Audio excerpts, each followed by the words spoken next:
Welcome to The Living Legends. I'm Fayaz Qureshi. In this edition of The Living Legends, we speak to a man who has managed some of the most popular artists in the country. He has been involved in projects to curate the traditional music of East Africa, leading to the creation of the largest database of the lyrical and dance art in the region.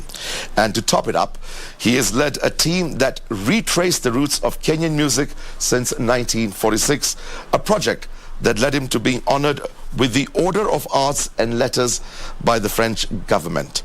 On The Living Legends tonight, we hear from music producer, manager and curator Tabu Osusa. Tabu, welcome. It's great having you here on The Living Legends. Thank you, Fayaz. I'm glad to be here, the program of The Living Legends. And it's my pleasure to welcome you to the Go Down Art Center. It's quite unique, this whole surrounding here.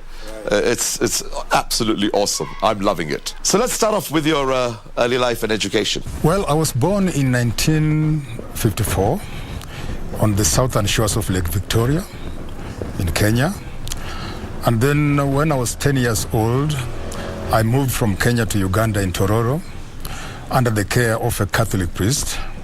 That was in 1963. And then in 1966, I came back to Kenya and joined St. Peter's Seminary in Mukumo, studying to become a priest. After high school, I thought that maybe becoming a priest was not really what I really wanted to do. So after high school, that is 1974, I taught briefly as an untrained teacher, but I believed also that that was not my calling. So just with a few hundreds of shillings in my pocket and a backpack, I decided to go to Congo. So I took a bus to Mwanza, took a train to Tabora, and then ended up at Kigoma.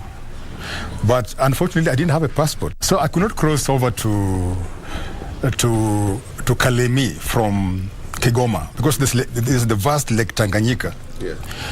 So I had no choice but to come back to Kenya. So I came back to Kisumu, and I was a good student of history and geography. So I said, I'm going to still go to Congo, but this time I'm not going to go where there's a big body of water separating East Africa and Zaire, as it was known then. So this time I went to Kampala via Busia. I went up to Arua.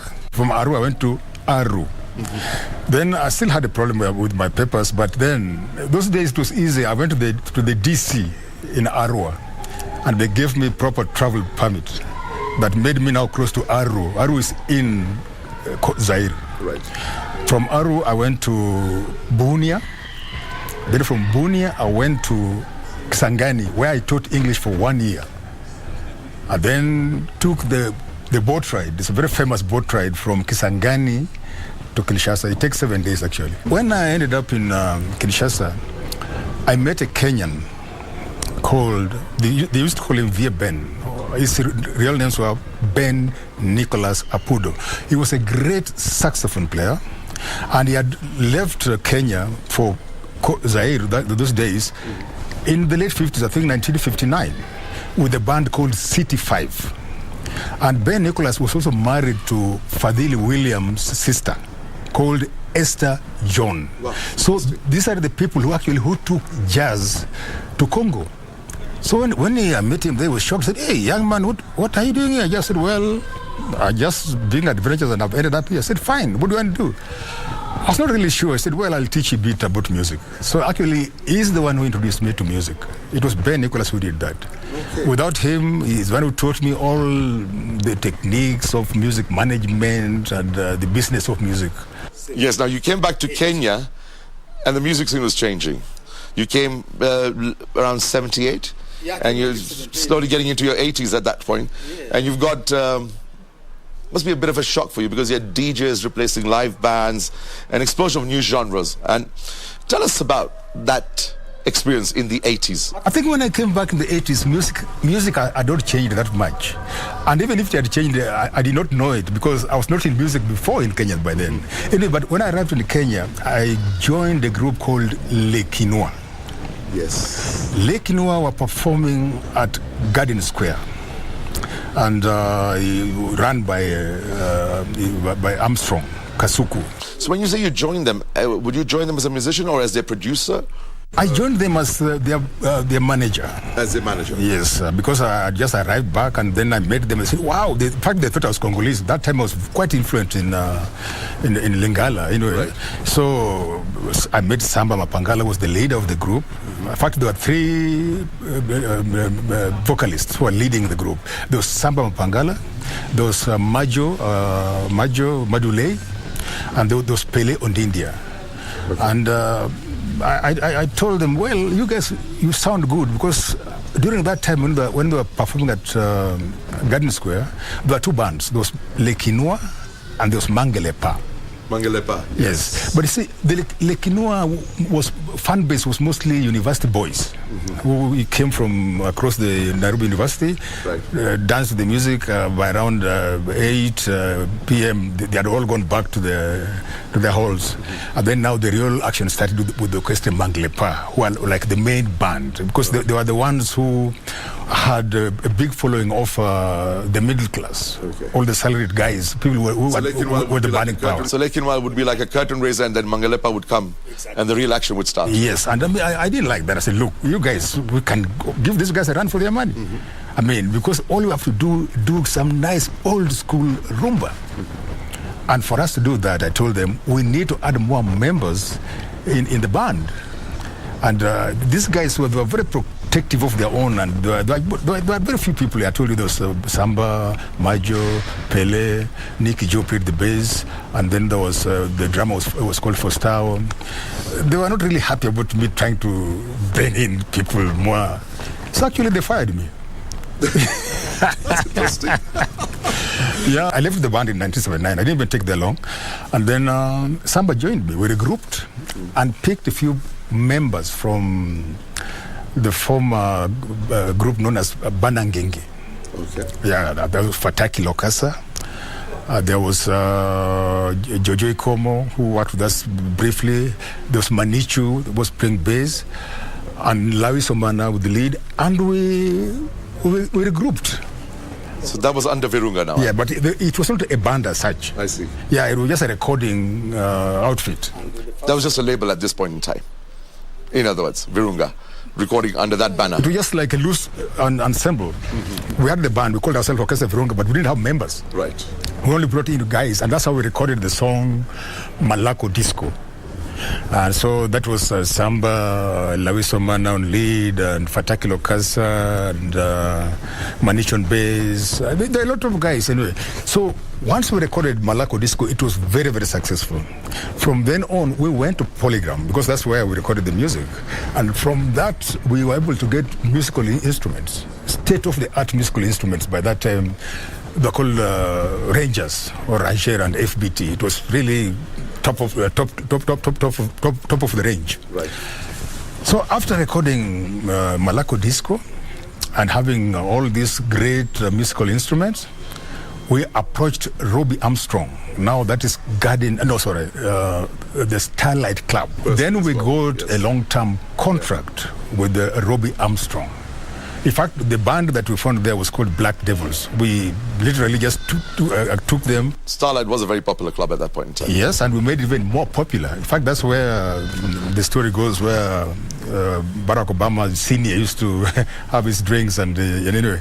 So we had a long-term contract there. So Orchestra Virunga became big. We recorded so many stuff. Then we became a real big band. We were almost 20-member piece. There was Kokozigo, Mike, there was Kasongo, Dagoma Yombe, Moreno. These were all top vocalists around, all under our group. And Samba, of course, was the band leader, was the band manager. And then things were working very, very well for a time until in 1985, Samba was denied work permit. What was the reason? Well, up to today, we really don't know, but I think it was about some particular song that we recorded. And I don't think I would want to talk about it during this program. Well, if you guys, I'm writing my memoirs, so maybe more details in the memoirs. You'll read it in my memoirs. Okay. So we left. We had to leave Kenya.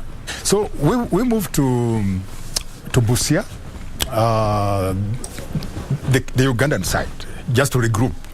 So we're performing at a place called Shebaraza. There was some councillor with a club there. So we performed there, but we recruited a few guys, but honestly the band was really not good. It was not the same. So after that we left and went to Kampala, where we found better musicians. There was a group that had just come from Kinshasa that performed in Sudan. And somehow they got stranded in Kampala, and they did not have musical instruments. Us were top of the range instruments, but with no musicians. So we said, hey. That was a good combination. You have the instruments, and there's the band. Yeah, and then they joined us. They were called, the group joined us. One of them was Django, and who played with Afriza, the Tabu, one of the top bands in Congo. So the band became very good. We were playing at Club Clouds and many places, but unfortunately, there was the war. That's when Obote was overturned. Obote too, when the General Okello and all those. So we had to flee again, but we could not come back to Kenya. So we moved on to Congo again. Back to Congo? Back to Congo, yeah. So we performed in Eastern Congo for several years, 2 years to be precise, in Eastern Congo. And in 1987, I hope, if I got my records right, I came back to Kenya. Okay. And then I went to Garden Square again and found Armstrong Kasuku. He said, hey, where you guys been? I said, oh, well, we are somewhere in Eastern Congo. I said, why don't you guys come and perform here? I said, oh, but some couldn't get a work permit. They said, oh, come on, you guys come. I'll get you guys a work permit. Yeah, I'll sort you out. And we did. We came back in 1987. And that's when we returned to Garden Square, GS. And that's the time when we recorded the song Voja Mifupa.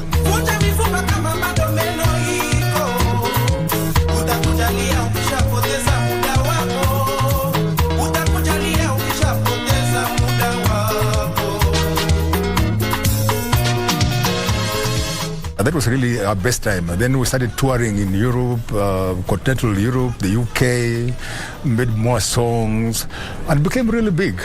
But of course, after everything comes to an end, that's where 87, 88, 90. After a while, I think we all had our big egos. So I left the group in 1992. Now, coming to Ketebul. That's when people like Macadam now came in. Oh, that's when they came in. Yeah, Macadam came much later, Litratego, Macadam. And then in 2004, I started Ketebul Music. It's different from Ketebul Production. Oh, okay. Yeah, because the Ketebul Music was more of a not-for-profit organization, and I wanted to support more artists. And also, just instead of just doing music as such, I wanted to do a lot of research, and I also wanted to document and develop the diverse musical traditions of East Africa. Because I realized that actually the youth did not know their past, their history. So I said... Which is very good. Yeah. You're kind of giving back now.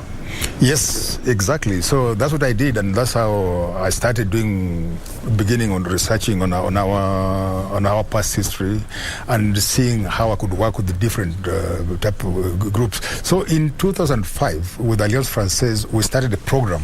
Spotlight on Kenyan music. Yes, right? Spotlight on Kenyan music. So that was in conjunction with Alliance Française, right? Of Nairobi. Yeah. Looking for that was a talent search. It was a talent search, but with a difference. Because most of the talent search those days, they had a place in Nairobi and expected artists to come from or wherever and come for the auditions. And I said, no, look, the best musicians are normally not in Nairobi. And they are either urban poor or in the rural areas. Why don't we go and look for them? Let's go look for them. And we did.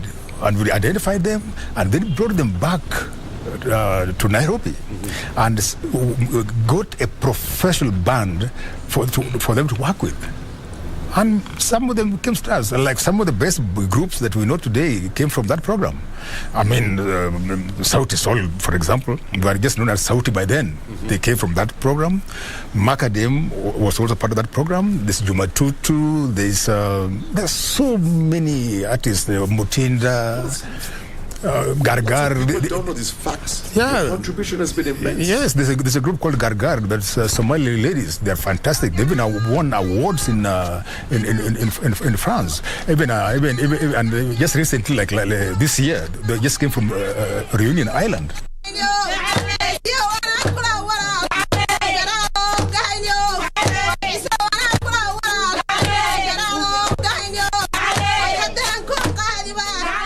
One thing I'd like to go now is one of your pursuits over the years has been, of course, curating African music across the board. Let us start with Singing Wells. How was this project that has curated East Africa's traditional music conceived and actualized? Sure. Singing Wells actually came about in 2010. There was a friend, by that time I didn't even know him. He was called Jimmy Allen. He's an American, but who lives in the UK. He runs an organization called Abubila Music. So he was in Kenya, and he wanted to support music in the country. And he was trying to find someone to work with. And every time he was talking to people, the name Tabu Osusa was the one that being mentioned. So he said, who is this guy? So one day he found my number and he called me. He said, I'm Jimmy Allen and I'm from the UK. I've got an organization called Abubila Music. I want to support Kenyan music. I really love Kenyan music. Is there anything I can do to help? But I've had those kind of calls so many times, so I just ignored him. But then the following year he called me again. Then I said, maybe this guy is serious. You realize that this guy is a serious player. This guy is a serious player. So we arranged and met, and he asked me, I've had what you guys do, this part of the Kenyan music, going to search for talent in the villages. Do you think this time I can do maybe to help? Yeah. I said, yeah, actually you're right. There's something you can do, because what I've realized that when we go to the villages and identify artists and bring them back to Nairobi, they lose something. You have taken them out of their comfort zone. Why don't we have a mobile studio and then just go and record these musicians where they are, instead of bringing them to Nairobi? Go to their comfort zones. Go to their comfort zones. Yes. And then he said, that's a good idea. And then later said, and actually the real thing, when we go to the mobile studio, I said, actually, I really don't have to bother trying to record these musicians as that. Let's capture traditional music. I realized that actually traditional music was dying, because I know it sounds like a cliche, but it's a fact. But our history is oral. Yeah, traditional music is dying. Yeah, you see, like African history is oral, and people die with it. Once, like, you find a good singer, a good musician, once they die, they die with the music. So we have been capturing from 2010. We have been capturing traditional music across East Africa. We have done Uganda, most of Uganda. We have done Kenya, most of Kenya. Now we're doing Tanzania. We just did Zanzibar. But you see, at least the music is now there. And we keep on saying that we don't want to be just like fossil collectors. We capture this music and archive it as it is, pure as it is. But also at the same time, we want to take that music and develop it, because that's the way Kenyan music can have an identity. Another project is the Retracing series. Going back over the years to curate Kikuyu popular music, Benga, funky hits, got into songs of protest too. Tell us a little bit more about this. I think Retracing series, I did that just to remind the current generation what was there before them. Because as I said earlier on, that for you to know where you're going, you should know where you're coming from. See, like the name says it all. Yeah, retracing. So we were actually looking at the music that was there in the 70s, in the 80s, even prior to that. I mean, as I said, like Kikuyu music, it came from like the walls. It was Momboko, and for Benga was developed around the late 50s. So those are the kind of things that I wanted the youth to know what was there before them. Because in Kenya, most history is very well captured about politicians, but not the artists. You see, so I really wanted them to know that before them, there were those musicians. That's how the retracing series came. And as a continuation of that is the book. Because it's the same thing as retracing, only this now I'm calling it Shades of Benga. Shades of Benga, just know that the different genres of music that we have been having in this country. Like something which is very, very important that Kenyans maybe do not know. When we talk about rumba, yes, Kenyans think that rumba came from Congo. No. Just to make a difference, let me call our own version of rumba Swahili rumba. And then let me call the other rumba Congolese. Now let me tell you this. The father of Congolese rumba, and you can ask anybody, there's no dispute about this, is called Antoine Wendo Kolosoi. Wendo is the father of Congolese music, and he was born in 1925. His first hit is a song called Marie-Louise. It was recorded in 1948. Oh. You got it? You have kept the dates? Yes. Now let's go to Swahili rumba. Swahili rumba, our rumba came from World War II. And the person I put as the father of Swahili rumba, I know is Fundi Konde and Mwachupa. Now, Fundi Konde was born in 1924. I don't know if you still get your dates right.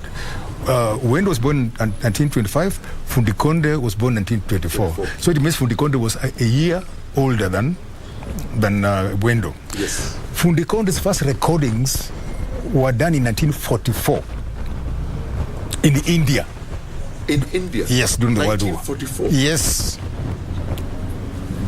Get your records. Yes. So it means Fundi Konde recorded before Wendo Kolosoi. He did it in 1948. Yes. He did it 4 years exactly. So our Swahili rumba is older. I'm not saying that our Swahili rumba, influenced Congolese rumba. No. No, you're just stating a historical. Yes, ours, what our own part. It was us before them. It was us before them. Yes. That's the truth. Yeah. So, but it's an undisputable fact. It is undisputable fact. It's good that you're clarifying this. Yes. Because we all got it from World War II. Yes. Afro-Cuban influence. Mm-hmm. Yeah. So, and those are the kind of history that our youth need to know. But one thing I give it to the Congolese, they've been very, very strong with their rumba. They've moved it so far ahead. Very right now, it has been recognized by UNESCO as one of the intangible heritage. Us, we completely lost our way. Now, in 2021, the French government honored you with the Order of Arts and Letters for your work in promoting and curating African music. What was the feeling to finally be acknowledged, appreciated, and awarded for that? I felt very good, but I wish it came from my own country. That's true. That is very true. I wish it came from my own country, but I mean, I feel it. Internationally, you were recognized. Yeah. But not here.